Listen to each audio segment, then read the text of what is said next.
നമസ്കാരം. അംശുബിയുടെ മറ്റൊരു എപ്പിസോഡിലേക്ക് ഏവർക്കും സ്വാഗതം. മഹാരാഷ്ട്രയിലെ ഏറ്റവും പുതിയ വാർത്തകളും വിശേഷങ്ങളുമായി എല്ലാ ശനിയാഴ്ച വൈകിട്ട് 4:30 കൈലി ന്യൂസിൽ.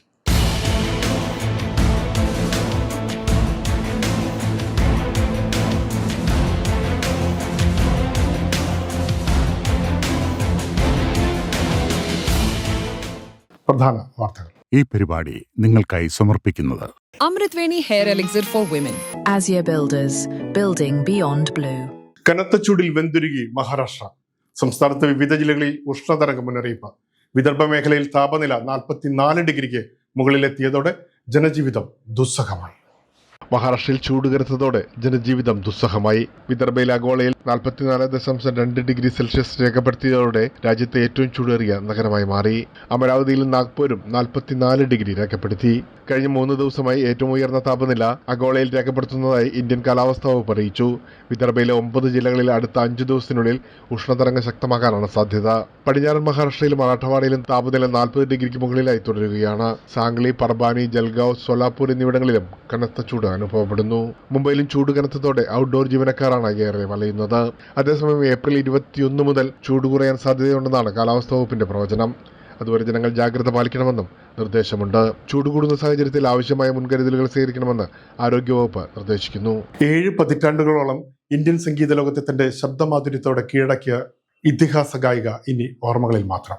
അനശ്വര ഗാനങ്ങളിലൂടെ തലമുറകളെ വിസ്മയിപ്പിച്ച ആശാ ഭോസ്ലേക്ക് വിട നൽകി മഹാനഗരം. സംസ്ഥാന ബഹുമതികളുടെ ആയിരങ്ങൾ സാക്ഷിയായ അന്ത്യയാത്ര ഒരു കാലഘട്ടത്തിന്റെ അവസാനമായി. 7 പതിറ്റാണ്ടുകളായി ലക്ഷക്കണക്കിന് ആരാധകരെ തന്റെ അനശ്വര ഗാനങ്ങളിലൂടെ വിസ്മയിപ്പിച്ച ഇതിഹാസ ഗായിക ആശാ ഭോസ്ലേക്ക് വിട നൽകി മഹാനഗരം.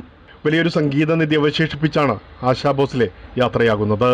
അന്തരിച്ച ഗായികയുടെ ഭൗതിക ശരീരം മുംബൈയിലെ ശിവാജി പാർക്കിൽ സംസ്ഥാന ബഹുമതികളോടെ സംസ്കരിച്ചു.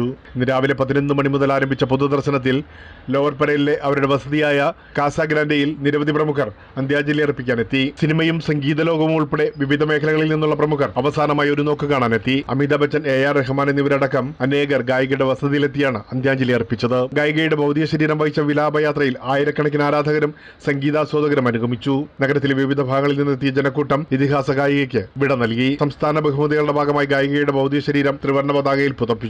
അനശ്വരമായ അനവധി ഗാനങ്ങൾ മലയാളം ഉൾപ്പെടെ വിവിധ ഭാഷകളിൽ സമ്മാനിച്ച് സംഗീത ലോകത്ത് അപൂർവ നേട്ടങ്ങൾ സൃഷ്ടിച്ച ഗായികയുടെ വേർപാട് സംഗീത പ്രേമികൾക്ക് തീരാനഷ്ടമാണ്. ശനിയാഴ്ച രാത്രി ആരോഗ്യ പ്രശ്നങ്ങളെ തുടർന്ന് മുംബൈയിലെ ബ്രീച്ച് കാൻഡി ആശുപത്രിയിൽ പ്രവേശിപ്പിച്ച ഗായിക ജീവിതത്തിലേക്ക് തിരിച്ചെത്തുമെന്ന് എല്ലാവരും പ്രതീക്ഷിച്ചിരുന്നു. എന്നാൽ അപ്രതീക്ഷകളെ മറികടന്ന അനശ്വര ഗാനങ്ങളുടെ വിശാല ലോകം സമ്മാനിച്ച കലാകാരി വിടവാങ്ങുകയായിരുന്നു. ഒരു കാലഘട്ടത്തിന്റെ ശബ്ദമായിരുന്ന ആശാ ഭോസ്ലെ ഇനി ഓർമ്മകളിലും ഗാനങ്ങളിലുമാണ് ജീവിക്കുക. अभी न जाओ छोड़कर कि दिल अभी भरा नहीं. ഡോക്ടർ BR അംബേദ്കറുടെ 135ാം ജന്മവാർഷികത്തിൽ മുംബൈയിലെ ചൈത്യഭൂമിയിൽ സംസ്ഥാന നേതാക്കളടക്കം ആയിരങ്ങൾ ആദരാഞ്ജലി അർപ്പിച്ചു. സാമൂഹ്യനീതിയുടെയും സമത്വത്തിന്റെയും ശില്പിയെ അനുസ്മരിച്ച് ചടങ്ങുകൾക്ക് വൻ ജനപങ്കാളിത്തമാണ് സാക്ഷിയായത്. മഹാരാഷ്ട്ര ഗവർണർ ജിഷ്ണുദേവ് വർമ്മയും മുഖ്യമന്ത്രി ദേവേന്ദ്ര ഫട്നാവിസും ചൈത്യഭൂമിയിലെത്തി ഭരണഘടനയുടെ ശില്പിക്ക് പ്രണാമം അർപ്പിച്ചു. ഉപമുഖ്യമന്ത്രിമാരായ ഏക്നാഥ് ഷിൻഡെ, സുനേത്ര പവാർ, മന്ത്രി ഛഗൻ ഭുജ്ബാൾ എന്നിവരും ചടങ്ങിൽ പങ്കെടുത്തു. സംസ്ഥാനത്തിന്റെ വിവിധ ഭാഗങ്ങളിൽ നിന്ന് ആയിരക്കണക്കിന് ആളുകൾ അംബേദ്കറെ അനുസ്മരിക്കാൻ ചൈത്യഭൂമിയിലെത്തി.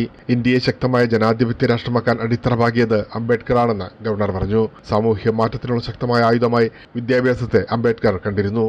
ഭരണഘടനയിലൂടെ ഒരു രാഷ്ട്രത്തെ എങ്ങനെ മാറ്റാമെന്ന് ലോകത്തിന് അംബേദ്കർ കാണിച്ചു തന്നുവെന്നും സമത്വവും നീതിയും ഉറപ്പാക്കിയ ഭരണഘടനയാണ് ഇന്ത്യയുടെ പുരോഗതിക്ക് അടിത്തറയെന്നും മുഖ്യമന്ത്രി ദേവേന്ദ്ര ഫട്നാവിസ് പറഞ്ഞു. ഉപമുഖ്യമന്ത്രി ഏക്നാഥ് ഷിൻഡെ അംബേദ്കറെ ജ്ഞാനത്തിന്റെ സൂര്യനെന്ന് വിശേഷിപ്പിച്ചു. ജന്മവാർഷികം ഒരു അനുസ്മരണ ദിനം മാത്രമല്ല, അടിച്ചമർത്തപ്പെട്ടവരുടെ ആത്മാഭിമാനത്തിന്റെ ആഘോഷമാണെന്നും സുനേത്ര പവാർ പറഞ്ഞു. സാമൂഹ്യനീതിക്കും സമത്വത്തിനും വേണ്ടി ജീവിതം സമർപ്പിച്ച അംബേദ്കറുടെ ആശയങ്ങൾ ഇന്നും രാജ്യത്തിന്റെ മാർഗദർശകമായി തുടരുന്നു. മലയാളി കായികാസ്വാദകരുടെ ആവേശമുയർത്തി world Malayali federation Maharashtra state council സംഘടിപ്പിച്ച സംസ്ഥാനതല ക്രിക്കറ്റ് ടൂർണമെന്റ് ആരംഭിച്ചു. മുംബൈയിൽ നടന്ന ചടങ്ങിൽ സിനിമ ടെലിവിഷൻ താരം അനീഷ് രവി ഉദ്ഘാടനം നിർവഹിച്ചു. World Malayali federation Maharashtra state council സംഘടിപ്പിക്കുന്ന സംസ്ഥാനതല ക്രിക്കറ്റ് ടൂർണമെന്റ് ഔദ്യോഗികമായി ഉദ്ഘാടനം ചെയ്തു. ഹോട്ടൽ മാധോശ്രീയിൽ നടന്ന ഉദ്ഘാടന ചടങ്ങിൽ മലയാള സിനിമ ടെലിവിഷൻ താരം Aneesh Ravi Headley soft cricket tennis ball അടിച്ച് ടൂർണമെന്റ് ഉദ്ഘാടനം ചെയ്തു. വേൾഡ് മലയാളി ഫെഡറേഷൻ്റെ മലയാളി പ്രീമിയർ ലീഗ് സീസൺ 1 എല്ലാവിധ ആശംസകളും നേരുകയാണ്. എല്ലാ ക്രിക്കറ്റ് പ്രേമികളെയും ഈ ലീഗ് ആസ്വദിക്കാനും ഒപ്പം ചേരാനായി സ്വാഗതം ചെയ്യും. Doctor Oommen David, doctor Roy John Mathew, Dominic Paul എന്നിവരടക്കം സംഘടനയുടെ ഭാരവാഹികളും കോർ കമ്മിറ്റി അംഗങ്ങളും ചടങ്ങിൽ സന്നിഹിതരായിരുന്നു. സംസ്ഥാനത്തിന്റെ വിവിധ ഭാഗങ്ങളിൽ നിന്നുള്ള 16 ടീമുകൾ മത്സരരംഗത്തുണ്ട്. ഓരോ ടീമിലും 11 കളിക്കാർ വീതം പങ്കെടുക്കും. ഡോംബിവിലിയിലെ കസാരിയോ ക്രിക്കറ്റ് ഗ്രൗണ്ടിൽ നടക്കുന്ന മത്സരങ്ങൾക്ക് മഹാരാഷ്ട്ര ഗതാഗത മന്ത്രി പ്രതാപ് സർനായക് മുഖ്യാതിഥിയായും MLA രാജേഷ് മോരെ, ദേശീയ ക്രിക്കറ്റ് താരം സുധീഷ് നായർ എന്നിവർ വിശിഷ്ടാതിഥികളായും പങ്കെടുക്കും. വിജയികൾക്ക് ആകർഷകമായ സമ്മാനങ്ങളാണ് ഒരുക്കിയിരിക്കുന്നത്. കൂടാതെ എല്ലാ ടീം അംഗങ്ങൾക്കും മെഡലും സർട്ടിഫിക്കറ്റും നൽകുന്നതും പ്രത്യേകതയാണ്.